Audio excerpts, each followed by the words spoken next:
Hello மக்களே, welcome to தேவி நோவி சமையல். இன்றைக்கி நம்ம சேனலில் என்ன வீடியோ பார்க்க போகிறோம்னா சில்லி இட்லி தான் பார்க்க போகிறோம். அதுக்கு தேவையான இன்க்ரீடியன்ட்ஸ்: இட்லி நல்லா க்யூப் சைஸில் கட் பண்ணி வச்சுக்கோங்க, தக்காளி, வெங்காயம், தென் நறுக்கிய பச்சை மிளகா, பூண்டு, சோம்பு ஃப்ளேவருக்காக இடித்து வச்சுக்கோங்க, ஒரு ஸ்பூன் கரம் மசாலா, தேவையான கறி லீவ்ஸ். வாங்க வீடியோக்குள்ளே போகலாம். ஃபஸ்ட்டு கேஸ் ஆன் பண்ணிக்கலாம்.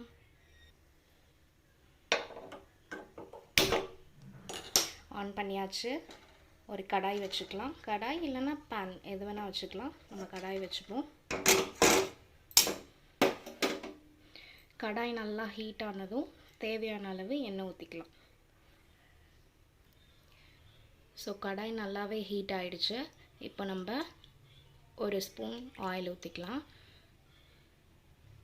ஸோ ஆயில் காஞ்சதும் கடுகு போடணும். ஸோ ஆயில் கொஞ்சம் காயணும். ஸோ ஆயில் நல்லாவே காஞ்சிருச்சு.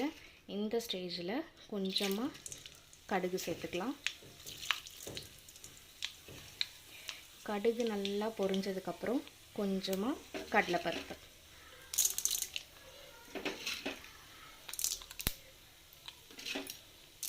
கொஞ்சம் சீரகம் போட்டாச்சு. நல்லாவே பொரியுது. இந்த ஸ்டேஜில் ஆனியன் ஆட் பண்ணிக்கலாம். ஸோ நல்லாவே பொன்னிறமாக பொரிஞ்சிடுச்சு. இந்த ஸ்டேஜில் ஆனியன் கட் பண்ணி வச்சுருக்க ஆனியன் சேர்த்துக்கலாம். அப்புறம் கட் பண்ணி வச்சுருக்க பச்சை மிளகாய் சேர்த்துக்கலாம். கூடவே பூண்டும் சோம்பும் தட்டி வச்சுருக்கோம், அதையும் சேர்த்துக்கலாம். இப்போ இந்த மூணுமே நல்லா பொன்னிறமாக வதங்கணும். அது வரைக்கும் வெயிட் பண்ணுவோம்.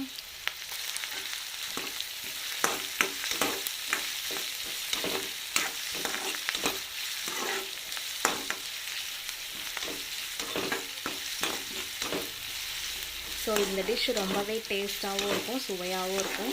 சும்மாவே இட்லி சாப்பிட்றவங்க போர் அடிக்கிறவங்களுக்கு இந்த மாதிரி நம்ம இட்லியை வச்சு நம்ம ஈஸியாக சில்லி இட்லி பண்ணிக்கலாம். நீங்களும் இதை செஞ்சு ட்ரை பண்ணுங்கள். ஸோ நல்லாவே வதங்கிட்டுருக்கு. ஸோ இந்த ஆனியன் வந்து நல்லா ப்ரௌனிஷ் கலரில் வர வரைக்கும் நம்ம வதக்கணும். ஸோ நல்லாவே வதங்கிட்டுருக்கு. இந்த ஸ்டேஜில் நம்ம கொஞ்சம் சால்ட் ஆட் பண்ணிக்கலாம். ஏன்னா அது வெங்காயம் வதக்கிறதுக்குமே ஈஸியாக வதங்கிறதுக்கும் பயன்படும். கொஞ்சமாக சேர்த்துக்கோங்க. ஏன்னா இட்லி மாவில் ஆல்ரெடி நம்ம சால்ட் போட்டு தான் இட்லி மேக் பண்ணியிருக்கோம். ஸோ அதனால் சால்ட்டு கம்மியாகவே போட்டுக்கோங்க. பாருங்கள், வெங்காயம் நல்லாவே வதங்கிட்டுருக்கு. ஸோ இந்த ஸ்டேஜில் நம்ம தக்காளியை ஆட் பண்ண போகிறோம். ஸோ நறுக்கி சின்ன சின்னதாக நறுக்கிக்கோங்க தக்காளி. அப்போ தான் வந்து அது சீக்கிரமாக மசியவும் செய்யும், அதே மாதிரி ஜூஸியாகவும் இருக்கும். ஸோ தக்காளி ஆட் பண்ணிக்கிறோம். நல்லா ஆனியன் கூட மிக்ஸ் பண்ணி விட்டுக்கோங்க. நல்லா தக்காளி வந்து ஜூஸியாக வர வரைக்கும் நல்லா வதக்கி விட்டுக்கோங்க. அப்போ தான் சாப்பிடும் போது அப்படியே அந்த இட்லி கூட சேர்ந்து ஸ்மூத்தாக உள்ளே போகும்.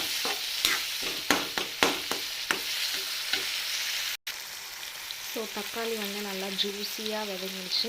அந்த ஜூஸும் ஆயிலும் தனியாக பிரிஞ்சு வர்றதை பார்ப்பீங்க.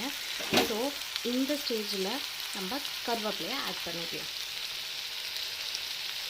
ஸோ ஆட் பண்ணிவிட்டு இதை ஒரு கிண்டு விட்டுருவோம்.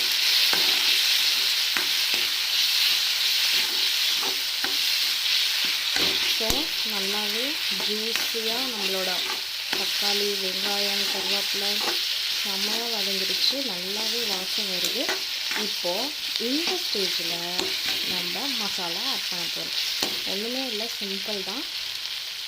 மஞ்சள் தூளும் கரம் மசாலாவும் ஒரு ஸ்பூன் ஆட் பண்ண போகிறோம். இந்த ஸ்டேஜில் நல்லாவே வதங்கிடுச்சு. கொஞ்சமாக கரம் மசாலா, கொஞ்சமாக மஞ்சள் தூள் ஆட் பண்ணிக்கலாம். ஸோ இதை நல்லாவே கிண்டி விட்டுக்கோங்க.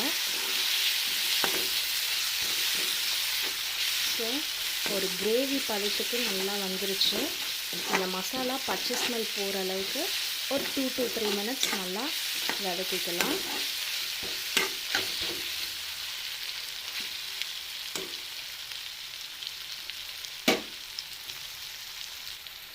ஸோ நல்லாவே விளங்கிடுச்சு. இந்த ஸ்டேஜில் நம்ம இட்லியை ஆட் பண்ண போகிறோம்.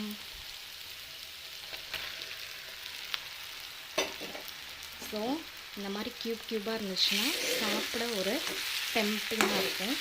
ஸோ இப்போ இந்த கிரேவி கூட நல்லா இட்லி மிக்ஸ் ஆகிற அளவுக்கு நம்ம கிண்டிக்கலாம்.